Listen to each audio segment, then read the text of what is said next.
Welcome back to Shantae and the Seven Sirens. I almost said Pirate's Curse as I was thinking about it. Greetings, friends. I have emerged from the Falcom Abyss to rejoin you for a game of Shantae. Oh, you missed so much. There was, Yeah. I've been at my mother's house for the past 2 weeks, so this is like the Wednesday after that whole mess. Okay, so I just saw your map, and it really bothered me that you had one square of map unexplored in like the Unseen. top left, and that just really, really bothers me. In every single game, I must get the entire map completely filled. I can't really go there yet. Well, I mean, like, No, it was an area. No, it was like an area you had already explored, except for the bottom left corner of one room. Yeah, like right I there see in the pink area. I would never be able to leave that go. I would have to actually, go back all the way there and fill out that bit of the map. That compulsion sometimes screws me over, especially if I'm ever playing one of those first-person dungeon crawling type RPGs like Etrian Odyssey or the really old Shin Megami Tensei games, because You're supposed to move on to actually finish it. yeah, but you're supposed to explore the dungeons and whatnot, but I need to have a complete map, which means I need to walk over every square at least once, meaning I get into probably like 50 more random encounters than I should. Oh yeah, on that's each floor. right. You can't just visually confirm the existence of a square by being in the same room in Etrian Odyssey. You have to step on every square. Yeah, And draw on the I guess you walls. could. Yeah, and then draw on all the walls. I mean, drawing on the walls in Etrian Odyssey does have like a really nice Zen feeling to it, which Yeah. I really enjoy. And it's a shame that they're probably never going to make one for Switch, even though it does have touchscreen controls, because I don't think that Etrian Odyssey would be anywhere near as fun without the drawing. So I don't think I don't think it's quite as functional when you don't have a second screen. To be honest. Yeah, that's the other. Thing. Etrian Odyssey is one of the very, very few DS franchises where I honestly felt like the second screen added a lot to the experience. Well, it basically made exploring those kinds of first-person dungeon crawling games a lot more manageable because you could make the map yourself and note pretty much every single thing you needed to instead of just having to remember it all or do it on a... I mean, I guess it's not that different from just writing a map on a piece of paper as you go, playing it on the computer Yeah. or whatever, but it feels better when it's just in the game itself. I don't know. Yeah. It's not unlike a few much older games like Ultima Underworld. Yeah, that had it. A lot of the PC games can do it a little bit easier because you have just more buttons or keys, Well, I guess, yeah, and space to do In it. Ultimate Underworld's case, you just go to the map screen, click on any part of it, and write down notes to your heart's content, Yeah, handy. console games and handheld games don't really have that luxury a lot of the time. Mm-hmm. So is this the point? Oh, wait, I know what dungeon we're going to right now. We're going to the enemy rush. The enemy rush Oh, dungeon. joy. This dungeon gave me very strong Risky's Revenge. yeah, Flashback. That what I had thought the of too. battle tower in it. Yeah. Yeah. One thing I do kind of wish that they gave as an option for this, if they wanted to lean into that a little bit more, is give you an option to do it again, but time it. Because that was something that they let you do in Risky's Revenge as well, is, keep on doing the battle tower to get a better score, or time, I guess. It's not a huge deal. And in fact, actually, now that I'm thinking about it, they probably would lock upgrades behind that, so you'd have to do it multiple times. So maybe it was better That's what that they don't That's do what it. they did with the battle tower. Yeah, but I don't know. I like little mini games like that in these sorts of things. Didn't Link Between Worlds have something to that effect? It was I think the bigger bug net. The bigger bug. Why is the bigger bug net the super ultra secret thing? Because they don't want to make you do the 50 stage enemy tower for something you actually really want. Yeah, but you should. Just make it bragging rights. Yeah, but you can get better bragging rights than a bigger bug net. Like, have it be a 5th bottle or something. This game, Like by the time you're that late in the game, you don't No, need. fifth bottle's way too this essential. game should have ended with our half genie hero going splat upon the iron door after dropping like 2 miles to land on it. But She's half genie. I guess in video game universe we don't have to worry about fall damage. No, where the hell have you been like the last 10, 11 years? Okay, so 3D games with fall damage, it's annoying, but I understand it. 2D games with fall damage actively piss me off. I can't recall many 2D games besides Donkey Kong Most 94. of the games that did Flash. have Okay, Donkey Kong 94, but I think of Flashback. You mean? Yeah, I know Flashback is what I was Prince of remembering. Persia, the old ones. those particular Yeah. kinds of side-scrolling adventure games that were supposed to feel realistic and grounded did have like major fall damage. If you There was. if you felt like That was more also like at least somewhat part of the point. if you felt Or any something like Prince of if you Persia. felt any distance that was more than 1 square of space to describe that, and the only way I know how to describe it, you would at least take a little bit of fall damage.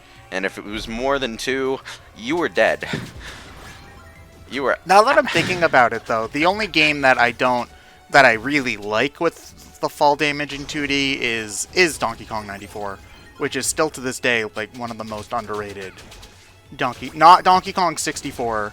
We should stress because people get that confused a lot. The Game Boy game. The Game Boy game. Although I have not actually played Donkey Kong 64, so I don't know if it's really as bad as so many people It's like to make it super out bad to if be. you're trying to get everything. If you're Yeah, just that's if you're just going through the game, it's still not great, but it's tolerable. yeah. That's why every time I hear anybody bring up any sort of contempt for Donkey Kong 64, it's over the matter of fully completing it, and never in like just a regular run through. Yeah, A regular run, Whatever the hell that is. in a regular run through, Banjo-Kazooie is still like a million times better. So just don't bother. I mean, I also don't feel like it's fair to compare a game because of its an optional thing that's its worst, that shows the game at its worst. Like, people still say Breath of the Wild is fantastic, even though, like, I would never want to 100% that game ever in my life. Like, because I think it's exacerbated because it's a collectathon. The point of the game is to run around and just get stuff. Yeah, there are certain genres where completion feels more vital to the experience than it does for others. Like, I'd never, ever bother trying to complete a Bethesda game, for example. But for something like Super Mario Odyssey, I feel more compelled to do it because because completion is tied to a more central mechanic, you know? yeah, it also, I think it also just has to do with the gameplay loop, because in, like, Mario Odyssey, the gameplay loop is run around, pick up a moon, keep on going. Whereas in Bethesda games, you typically spend a lot of the time doing, like, you're still exploring, but it's a different type of exploring. Yeah, a lot of the stuff that you can do in a Bethesda game is tied to whatever kind of character you're playing. Like, you're obviously not going to do the Dark Brotherhood quests if you're a good guy. Just to go for the easiest example. But, you know, getting all of the trophies for the different factions tends to be a part of completion for those games. So you either... Well, wouldn't that require multiple playthroughs? It wouldn't though? require multiple playthroughs. There's absolutely nothing stopping you from actually just turning evil at some point during your playthrough so that you can do the murder quests. But What? you probably don't want to do that because it involves turning your up until that point heroic character into a murdering psychopath. Yeah. So. But there's, like, different groups that you can ally with, right? If you, like, go to the Thieves Guild and do all the Thieves quests, and then you try to help the police don't have any problems with you helping them, even though Well, you're a if known you've done- criminal mastermind. If you've done all your jail time and you've paid all your fines, they magically forget that you ever murdered one of them. Oh my god. Which I know this from experience because there's this one quest. Man, just like in real There's life. this one Oh god, quest. John. There's this one quest early on in Oblivion where, in order to find some information on someone who's screwing over the local merchants, you need to break into their house and find documents in their room. And I don't know if it's scripted or if I'm just terrible at it and I always get caught on my way through the door. But after I'm in the basement and collecting all the stuff, this guard just always randomly runs into the house and declares me under arrest. So I either have to fight him or I have to go to jail. And That's always the most awkward in like WRPGs. I just like where took the ultimate. I have to fight him, or I'll go No, to jail. I'm like standing- Where If you're gonna people jump just don't because you let fight you him? walk into their house I'm and take their standing stuff in this without room, any... surrounded by evidence that the guy whose house I broke into was grave robbing. And the guard doesn't care. He's just like, you broke into this house, you need to pay your fine and spend a night in jail. And Stop, you have broken the law. Pay the court its fine or serve your sentence. Right. Oh, that's a meme older than most of the people watching. And, you know, if you don't know it's coming, your only option, really, is to fight him so that you don't get taken out of the house before you've completed your objective. Because you need to complete your objective in order to progress with the quest, and if you get taken out of the house to go to jail, you have to do the whole thing over again. And then you'll get arrested the second time you try to break into his... I can't remember what game it was, but I know there's a game where, you know, you can, you know, like a normal WRPG where you can kind of just hurt or do whatever you want to other NPCs, and, you know, they'll get mad at you and all that. But, like, one of them is like, oh, we need to stop this one guy who's, like, I don't know, like, think, like, some kind of, like, thief or something. He's just generic kind of bad guy. You can attack him early, and then everyone will get mad at you for doing so, if you're like on another playthrough and you just know he's the guy. Oh! I don't know which one that is. Well, is it the issue though? Is it? I don't know. Maybe the justification is that they didn't know he was the thief at that point. Yeah, but it's just one of those kind of weird game design situations Trust where you know me, it's him. it's weirder than the opposite direction, because, okay, in Fallout 3, there's this guy who recruits you into an evil quest line to basically nuke the first town out of existence. Megaton, you know, the town with a nuclear bomb in the middle. You're supposed to rig the bomb up to explode it. Well, and if in a future playthrough you decide you don't want to do that, you can murder the shit out of the guy in the middle of a crowded tavern, and you will get good karma for doing this. Even though you don't know at that point that he wants to blow up the You the can town. stab him in the face in the middle of his first conversation with you, before you even actively initiate dialogue, just when he's talking to you to call you over. Just kill him. You got good karma for it. It's fine. Vigilante justice is the law in the wasteland. That's a It's not even vigilante justice. You don't know he's doing anything yet. That's a hell of a fortune cookie. Good karma comes from stabbing strangers. Lucky numbers are 17, 6, 5, and 36. P.S. Save Nuketown. Oh, jeez. Oh man, but yeah, I need to go back and play. What was that game called? Pillars of Eternity was the one made by the people who did the original Baldur's Gate and Neverwinter. I'm not games. sure if it was the people who did the original Baldur's Gate.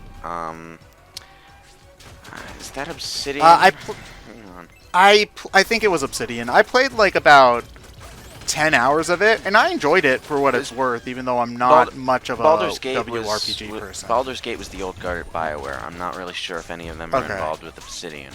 Okay, they made some other game that was good. I know. Neverwinter Nights, I think, was Obsidian.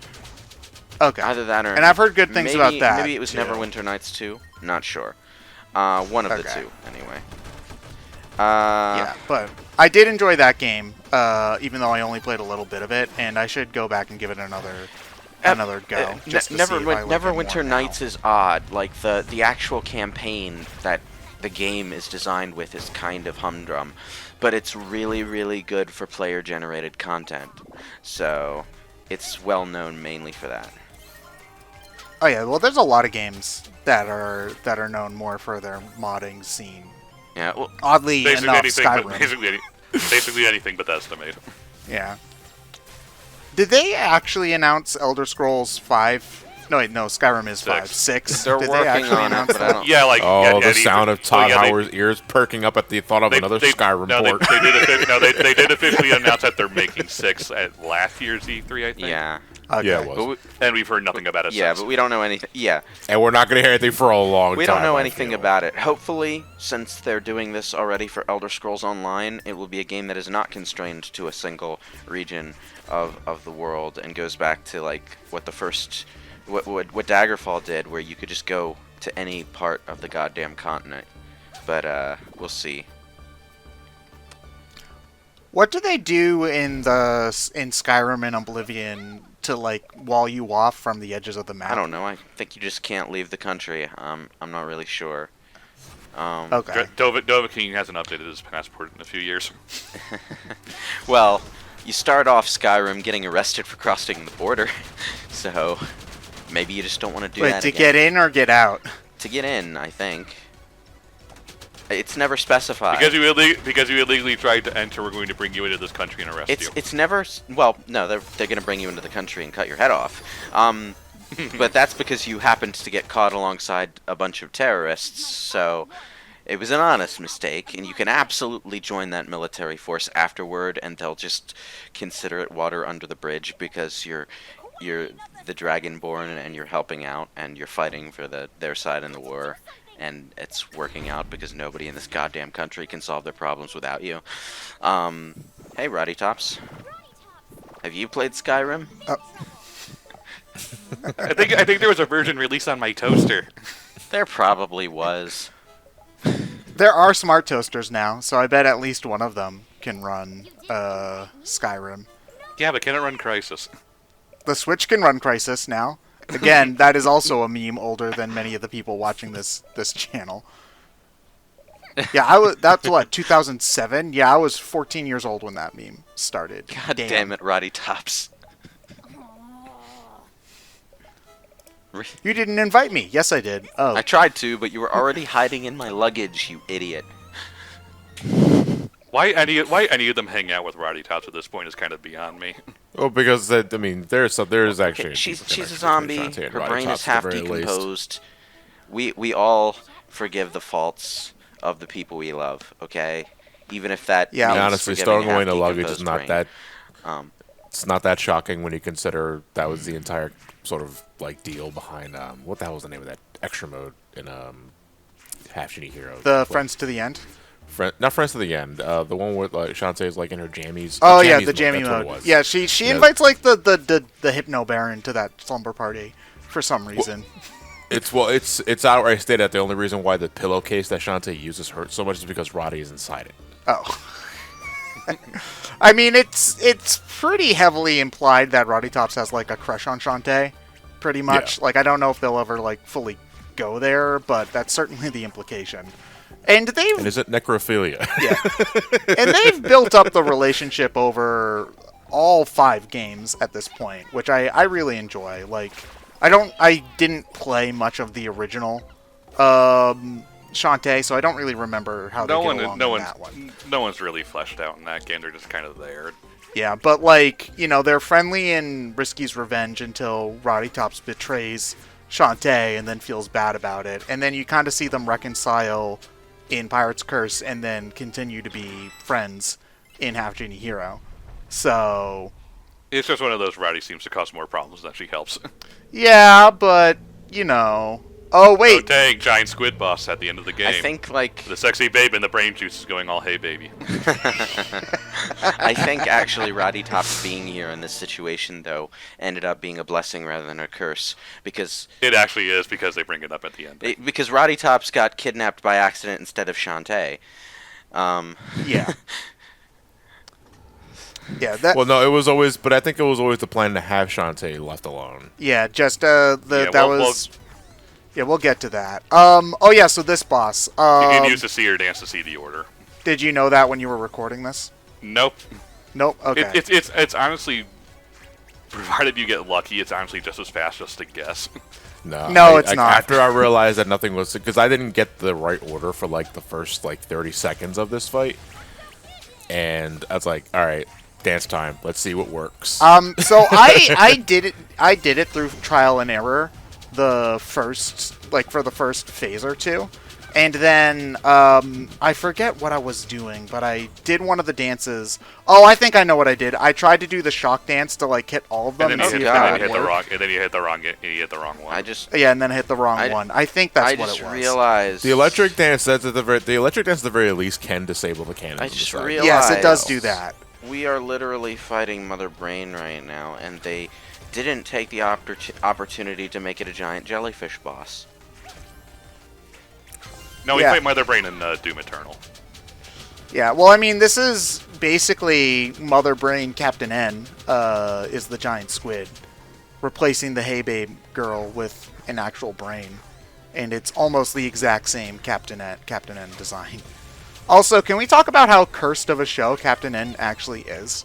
Because that show is I haven't watched it extreme. in years. I've only seen like 2 or 3 episodes, but it is extremely cursed. They did some horrible things to very many game franchises. Like the Mega Man. It's mostly that they had no idea what they were doing. Yeah, like I think there's an episode with the Mega Man 2 robots where they're playing football for some reason, and they all look terrible. Well, I mean, like, and there's when Captain N was written, a lot of these games didn't have much story material to work with. yeah, but they had the art. Yeah, no one looks like how they're supposed to, which is kind of one of the biggest problems. Yeah, I know. There's also a Dragon Warrior episode where everything looks ugly and terrible, and it makes me want to cry. The funniest thing is that that bad green Mega Man from Captain N was the inspiration for Quinton Mega Man V on the Game Boy.